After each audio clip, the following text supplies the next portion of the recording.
So what I said was I want to start out as I show you guys some tips on QTO and model management. I want to point out why this is important to get it from the model.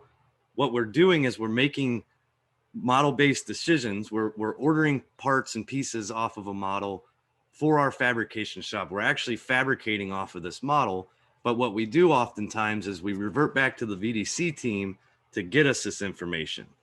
So we make drawings, we make lists, we make cut sheets, all this stuff. And if something changes, we rely on the VDC team to make that change, update the drawings, update the model, all of this stuff. Pretty much do assistance on everybody's job on the project. So by making this all available to somebody directly from the model, we take that out of the VDC hands and put it in the whole team's hands, the project manager's hands, the foreman, you know, the site guys, the fab shop. They can all get this information. So without further ado, I'm going to show you guys some really cool QTO workflows using Revizto from the model. So first off, Revizto 5 adds this object tree. I always start right here, and I start with what I'm looking for. So if I'm looking for pipe, I can come in here and I can type pipe and hit enter. And then down at the bottom, if I want to, I can isolate this all in transparency. I can get a full isolation of all the pipe in my model. And you guys can see this innovation lab actually has some pipe all over the place. There's some crazy stuff in my Millennium Falcon that's on the roof that they made out of Revit pipe, which I thought was pretty impressive. But over here, I've got like my Victolic room. So here I've got some Victolic pipe down there. This is from Stratus. So we got a couple different data sets to play with, and you can see we play nicely with all of them. But I can hit pipe, hit enter, and then real simply, I come over here to my selection inspector. And with Revizto 5 also, please reach out, by the way, if you have any questions about what you see today. I'm definitely throwing some workflows at you first that will take a little bit of setup and everything to get it to the point that I have it. But I set up different favorites here. So I can go directly and say, if I want to see my field favorites, so this is what my field is usually looking for as far as parameters on these pieces and parts. I got my length parameter here. I've got my size of pipe here. I've also got like things like bottom elevation. If I've got this spooled, I can have my spool tags in here. And I should have my system information in here also right here. So you can see I can start filtering by this stuff. So I grabbed all the pipe in the whole project, but let's say I just want to take off of the hydronic return. You know, I can actually go in and all I did was use this little button to filter by this specific parameter throughout my project. I click that, and here's my list of systems I have, and I can go to hydronic return, say okay. You're going to see now I've just highlighted the hydronic return, both data sets. And you can see the stuff on the Millennium Falcon is no longer highlighted. It's not hydronic return. But Revizto even recognizes this cool little VR location. So this is a spot we put in the innovation lab for you to throw on your VR goggles and be able to stand here and look around and see exactly what height you're at and if you're going to hit your head on stuff. But you can see here, I got all of that in my takeoff. I've got all that information right here. I've got all my sizes. Those are a bunch of couplings and stuff. If I scroll down on this list, you're going to see I've got some. I can also get down to my pipes, my pipe lengths right here. So let's say I'm ordering a bunch of pipe, or we're prefabbing a bunch of pipe, you know, so I need a quantity, I need a takeoff of all of this pipe to give to the fab shop. I just need to give them a list of how long to cut what size pipe. I can come in here and I can also sort this down and say, I just want to see my carbon steel stuff. Boom. So now I just filtered that down to carbon steel as well as my hydronic return. And you're going to see I don't have any carbon steel. It looks like I got a couple little pieces of steel in there. It's mostly up in this Victolic room that we did carbon steel. So now that I've got that, I can actually come in here and I can export this to Excel. So I can click this button and create a CSV, and I can send that to an Excel file that ideally you guys have Tiger stops and all the fancy equipment down in your fab shop to be able to just feed it directly, and your machine can cut these out. But if not, let's say you've got an apprentice or somebody that needs some work. The fab shop is light on work. This is a really good way for them to dive right into the model and get this information themselves. Again, I could just come in and I can say, elbow, and hit enter. And you see how that just grabbed all my elbows in the project? And now I can come up here to my selection inspector and again have that big long list of elbows with sizes and lengths. And again, those spool tags. If I'm looking for a specific item that's been spooled, I can actually click this piece of data inside of Revizto, and then I could come in here and if it's been spooled, I will have a list of my actual spool tags in here, which is really interesting. And I believe, so this is the cool thing about software too. They all use different parameters. So this probably actually has, let's get down to that pipe. I can right click and hide all this stuff till I get down to the actual parts. So if I click on this part, this is another way to actually get this quantity takeoff. Let's say this, I want this spool. I'm going to come down to identity data, and with Victaulic, it puts it in as an assembly name instead of a spool name where I put it. I can add this to my favorites. Now this shows up top for me, and I can actually just right click this and say find same properties. So see how I did that? I grabbed that spool just like that. And again, I click the selection inspector, and there's all my information for this spool. So if I were to do that again, I can come over to this elbow and I just go over here to that assembly name, find same property. There I can see that spool. And using the compound tools within Revizto, I can actually mark this off as taken off. I can actually come in here and like put an issue on this and say, we need this fabbed by Monday. And I can say done. And now this is digestible for anybody else. I can actually click this little button, and this has each and every one of my parts saved right in here. And it grabbed, there's another spool down there with the same name in the Stratus room. But you can see how it actually saved each one of those pieces and parts for me so that I can push this right out to my fab shop. So that's another way to get your parts isolated, get a little piece of what you want. Another way using Revizto's tools. So let's say I'm in here and I just want these headers. I don't want to go through. Travis. Yeah, go ahead.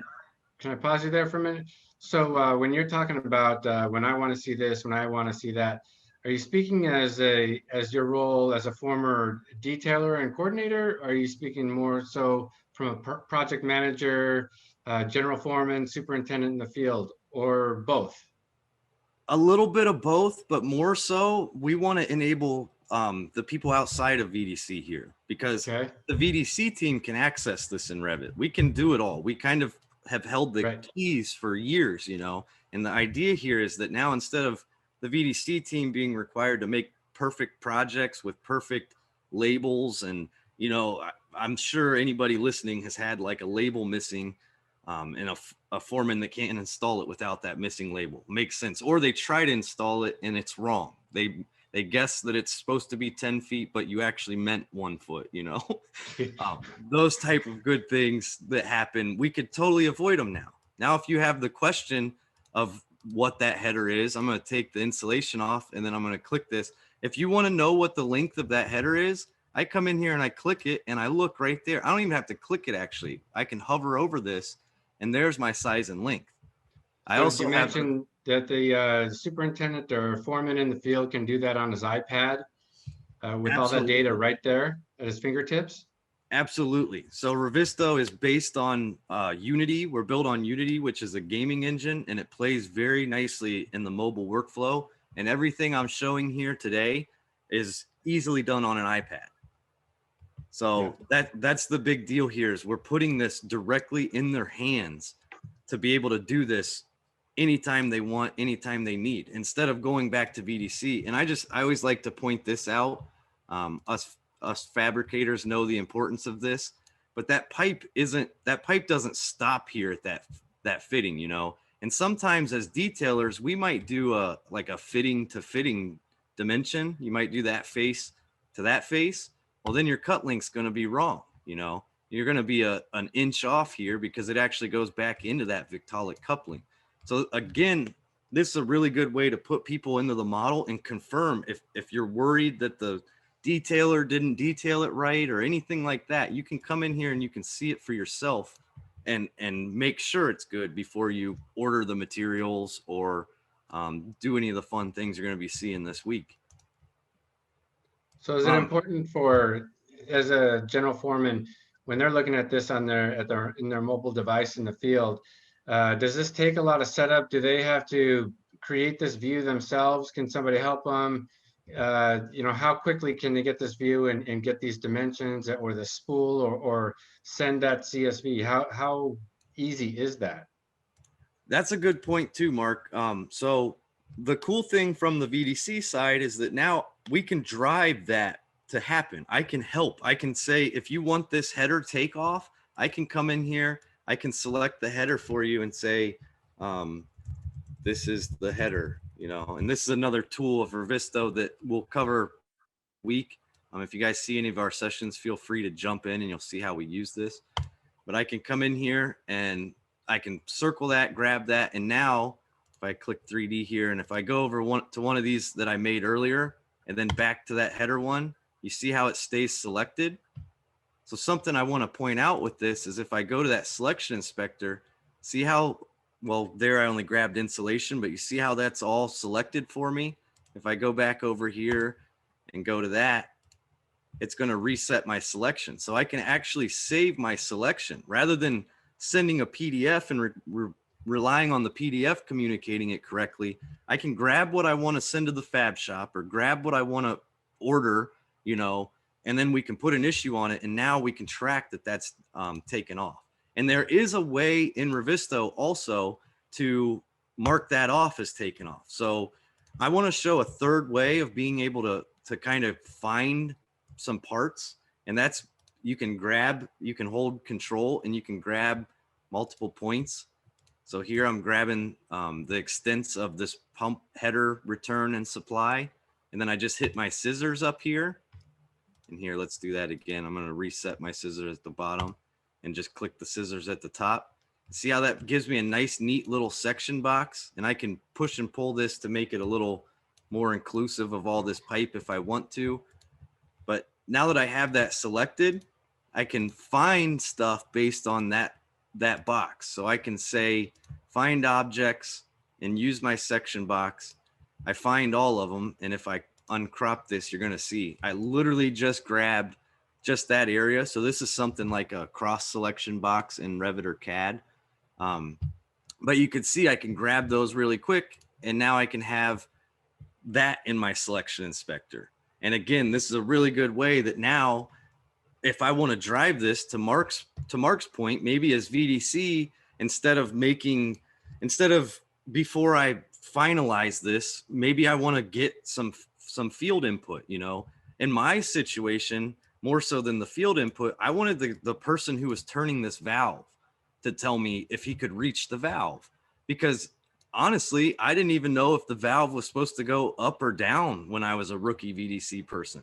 So simply getting in here and looking that, hey, that valve is supposed to be up, and now I can't actually reach that because of a piece of duct or something. That's things that only experienced people look for and work on. So we're really opening that door for those experienced people to share their input. And it's as simple as me creating this issue and saying, Mark, can you check this out? Before I make all the drawings, before I spend 3 days detailing this and trying to fabricate it, only to realize we don't have those type of fittings or something.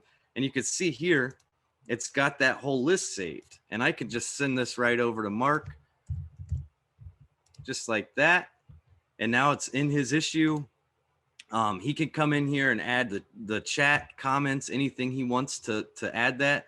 There you can see he added a picture of like a real world scenario. So let's say something changed. We needed specific concrete embeds or something on this. Well, he just showed me a real picture that I can now implement as the VDC team. And then on the back end, let's say, okay, we've got this all figured out. We ordered this, it's done. Let's get our eyes off of this. With Revizto, now I can come in here and right click and I can add a custom property. And I can actually say something like status as my category, and then taken off. And then I can say Boolean, which is yes, no. So I just want to indicate that this is taken off and say, okay. And then I can actually color stuff that has been taken off. I can come in here and I can grab everything that's been taken off and I can color it a certain color. So we can make it green or something. And there, now I can walk around my project and I can quickly see that. And I could save this as an appearance profiler to actually be able to switch between, you know, system colors real quick and easy, or go back to that taken off, fabricated, whatever type of indicator we need to see. You got 1 minute, Travis. Awesome. Well, that's about perfect timing. I don't know if anybody has any questions, if anybody's still in the room. Mark, No, do you no have questions. any questions? No, jump to the next one. Yep. So join me in like 30 seconds talking about this stuff with sheet metal.